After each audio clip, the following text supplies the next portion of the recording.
16. That's the number. 16 E-3 Sentry aircraft. That's the entire operational AWACS fleet of the most powerful air force in human history. 16 planes standing between America's pilots and the kind of blindness that gets people killed. The United States deployed 6 of them to the Middle East for this war, nearly 40% of everything it had. And Iran just found 1, on the ground, during a strike that wounded 12 American service members at Prince Sultan Air Base in Saudi Arabia. Post-strike satellite imagery from Landsat 8 and 9, analyzed by open-source defense analysts on March 28, suggests at least 1 E-3G Sentry, and possibly a second, was damaged or destroyed alongside multiple KC-135 refueling tankers parked on the flight line. U.S. Central Command has not confirmed the full extent of aircraft losses, but the imagery is being taken seriously by people whose job is to read it. And here is what nobody in any official press briefing is saying out loud. Iran wasn't aiming at a runway. Iran wasn't aiming at a fuel depot. Iran wasn't even aiming at an air defense battery. Iran was aiming at the brain. The one system that turns dozens of individual aircraft into a single, coordinated, all-seeing organism. The one system the Air Force has spent 4 decades making every pilot completely dependent on. The one system that hasn't been manufactured since 1992. And never will be again. To understand why this is different, why this strike, if the damage is confirmed, sits in a different category than everything else that's happened over the past 4 weeks, you have to understand what the E-3 Sentry actually does. Most people see the photographs and think, old plane with a weird disc on top. A Cold War relic. Something you'd find in a museum next to an F-4 Phantom and a Vietnam-era flak jacket. That instinct is wrong. Completely, dangerously wrong. The disc rotating at 6 revolutions per minute above a modified Boeing 707 airframe is the rotodome. Inside it is a radar system capable of simultaneously tracking everything that moves in the airspace within 300 miles in every direction. Ballistic missiles in boost phase, drones the size of a large bird, enemy fighters maneuvering at supersonic speed, friendly aircraft from a dozen different countries trying not to shoot each other by accident. All of it, at once, in real time. But radar coverage is only part of what the E-3 does. The more important part is what happens after it sees something. The E-3 is a flying command node. It takes that radar picture and fuses it with data from satellites, naval sensors, ground-based systems, and allied networks. Then it distributes the integrated result, not raw data, an actual fused picture, directly into the headsets and cockpit displays of every pilot operating in the theater.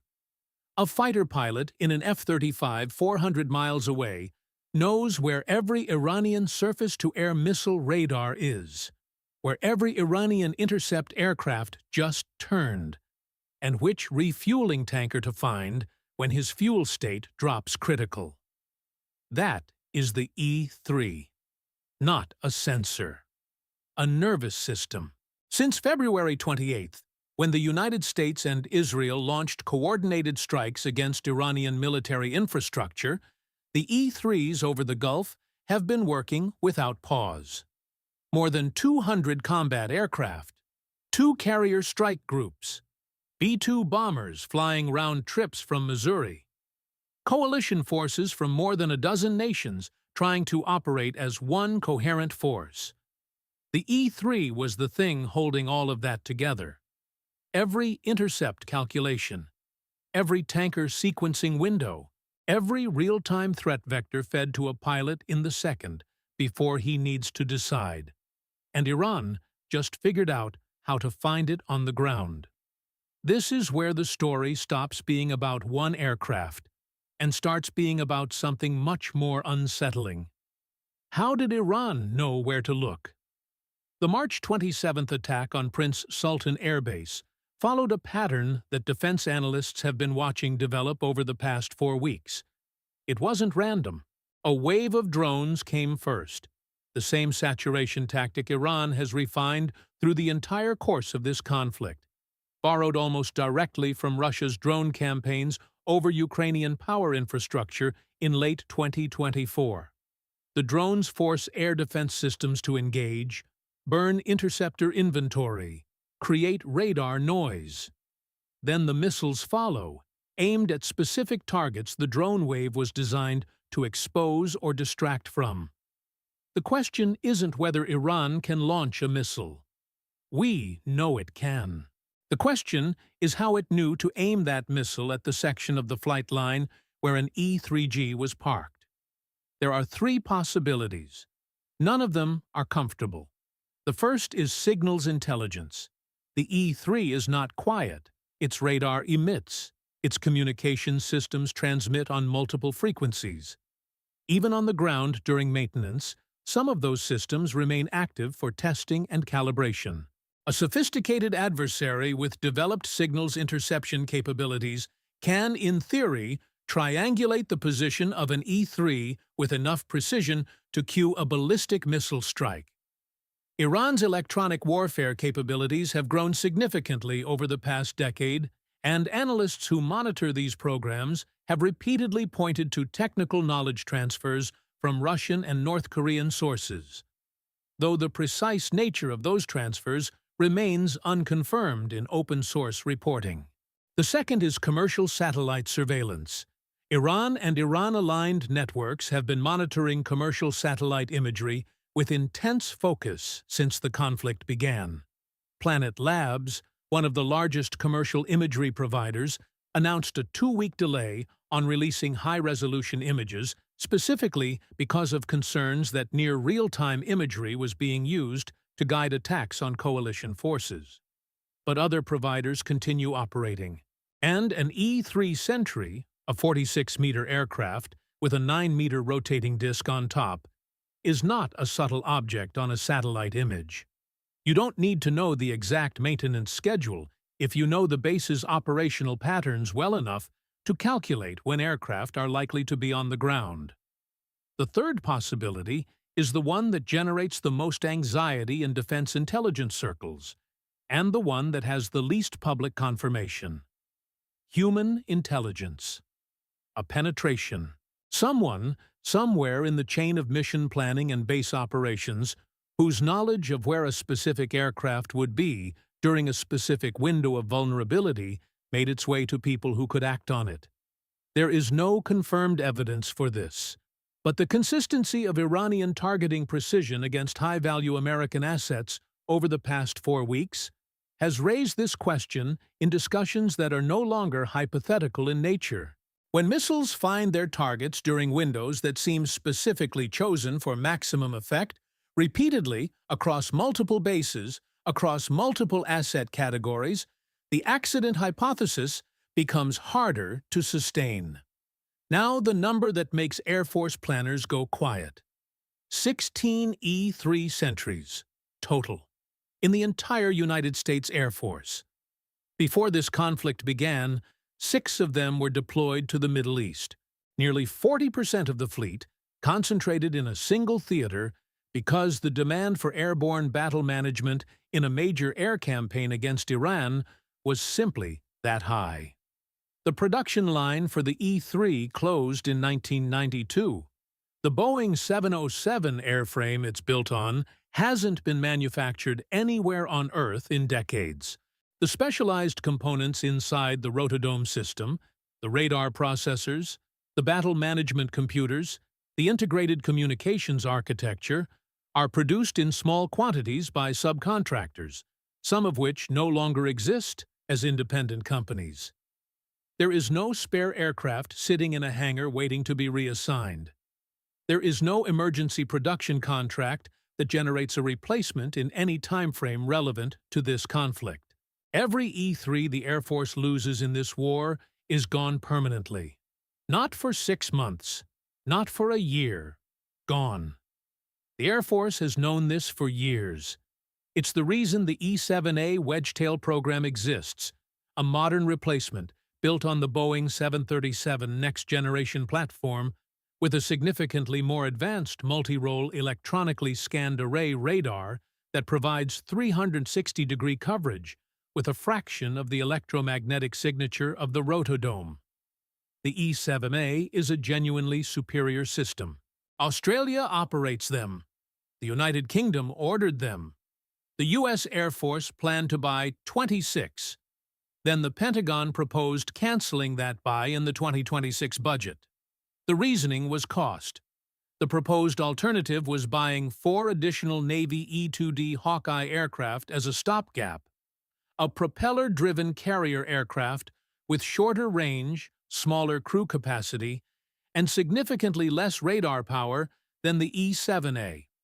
Congress pushed back, funded 2 E-7A prototypes, and demanded a study. As of early March 2026, with U.S. E-3s actively flying combat missions over the Gulf and taking fire on the ground in Saudi Arabia, the Air Force Secretary was still describing the E-7A program's future as needing further discussion.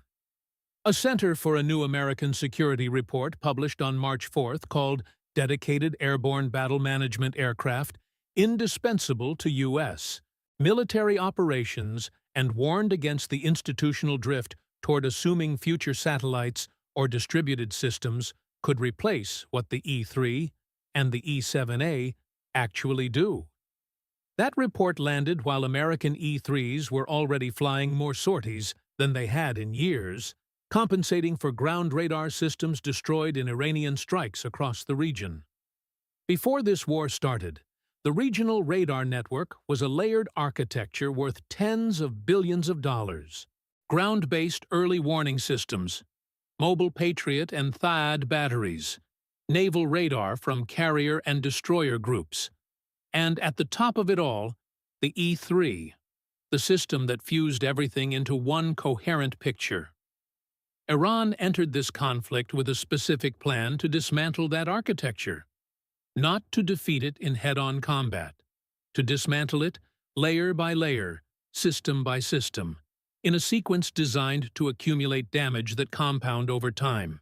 The AN/FPS-132 early warning radar at Al Udeid Air Base in Qatar, the only system of its type deployed outside the United States, valued at over $1 billion, was destroyed early in the conflict. Multiple other radar installations across the region sustained confirmed damage.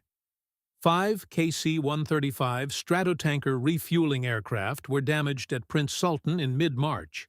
An Iranian missile strike on the UAE's Al Dhafra Air Base destroyed a UAE Saab Global Eye airborne early warning aircraft, a $460 million platform. Satellite imagery from mid-March confirmed structural damage to multiple aircraft shelters at Al Dhafra, with analysis suggesting possible damage to U.S. surveillance drone infrastructure as well. The Jinsa Research Institute published a detailed assessment in late March confirming that Iran entered this war with a deliberate strategy to dismantle the architecture enabling American and Allied air defense, and that this strategy had achieved early successes. Their analysis noted that while overall missile and drone intercept rates remain above 90%, the degradation of the detection and warning network is making each subsequent engagement more difficult than the last. 90% sounds reassuring, until you understand that the trend line is moving in the wrong direction, and the assets being lost are the ones that are hardest to replace. The pilots flying combat missions over Iran today are not flying into the same environment they were flying into at the start of this war. They are not blind. The United States has redundancies built into every layer of its surveillance architecture. Space-based infrared satellites for ballistic missile launch detection, naval radar from the carrier groups, MQ-4C Triton high-altitude surveillance drones, data-sharing agreements with Saudi Arabia, Jordan, Israel, and the UAE. The intercept rate is still high. The operational tempo is still being sustained. But there is a fundamental difference between having multiple data sources and having a system that integrates all of them into a single coherent real-time picture and distributes that picture to every aircraft in the theater simultaneously. The E-3 wasn't a camera. It was the processor that made all the cameras into one eye. Without it, or with fewer of them covering a larger geographic area with higher operational demand, data still arrives. But it arrives in pieces. It arrives with additional latency. And in an air war where intercept calculations are made in seconds, where the window between a ballistic missile launch and terminal impact closes faster than any human reaction cycle, latency measured in milliseconds has operational consequences that don't show up in press releases. American pilots are still the best trained in the world. American aircraft are still the most capable. But the margin of informational superiority that those pilots relied on as an absolute given in the first days of this conflict is narrower today than it was a month ago. That narrowing is not accidental. It is the product of a deliberate Iranian strategy, executed with a level of tactical intelligence about American vulnerabilities that caught more than a few analysts off guard.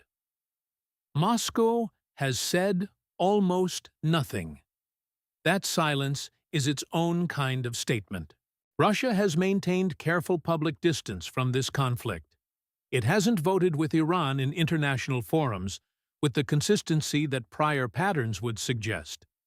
It hasn't condemned American strikes with the rhetorical intensity of past years. It has positioned itself as a potential diplomatic intermediary, projecting measured neutrality. But the tactical fingerprints on what Iran is doing in this war are not entirely Iranian in origin. The saturation doctrine, combining cheap drones with ballistic missiles in timed sequences designed to overwhelm and exhaust layered defenses, emerged from Russian operational experience in Ukraine. The specific combination of drone swarms preceding missile strikes, calibrated to force defensive systems to engage low-value targets before the high-value projectile arrives, is a refinement of what Russian forces developed against Ukrainian power infrastructure. Iran watched. Iran adapted. Iran deployed. Russia didn't need to fire a single missile to contribute to what happened at Prince Sultan on March 27th. Beijing's interest is different in nature, but no less focused. China has been watching this conflict with the kind of institutional attention that gets applied only when the lessons being learned are directly applicable to future planning. The Taiwan Strait is not the Persian Gulf, but the strategic questions are identical. How do you degrade American air superiority before a direct confrontation? How do you remove the command and control architecture that makes American air power coherent? How do you force the U.S. to operate with less information, more latency, and greater uncertainty before the shooting even starts? What Iran is testing live, in real time, against American systems is a manual, and Beijing is reading every page. The Chinese People's Liberation Army Air Force has been investing heavily in long-range precision strike capabilities designed specifically to target high-value U.S. airborne assets, aircraft like the E-3, aircraft like its successor. The doctrine is explicit in Chinese military literature. The targeting list has been public knowledge for years. This war in the Gulf is not a rehearsal for Taiwan, but it is certainly an education. There is a question this conflict is forcing into the open, one that the defense establishment has avoided answering clearly for at least a decade. American air superiority is not a fact of nature. It is an architecture, a specific, expensive, painstakingly assembled chain of systems that took 80 years to build, and that depends on every link remaining intact to function at its highest level. Remove one link, and the others become more exposed. Remove two links, and the tension in the chain becomes visible. Remove the E-3, the link that connects everything else, and the chain doesn't break. But it becomes something different from what it was, something slightly less certain, something that requires its pilots to work harder, decide faster, and accept a margin of uncertainty that wasn't there before. Iran cannot defeat the United States Air Force in aerial combat. It has no illusions about that. What it is attempting is something more patient and more insidious. It is attempting to raise the cost, in human lives, in irreplaceable hardware, in political sustainability at home, to a level where the calculus of continuing shifts before the damage to Iran becomes decisive. Whether that strategy will work is a question nobody can answer today.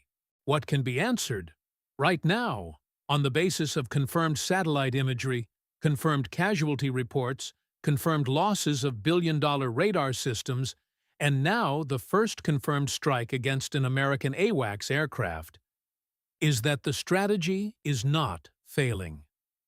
Iran knows where the E-3s are. Iran knows when they're vulnerable.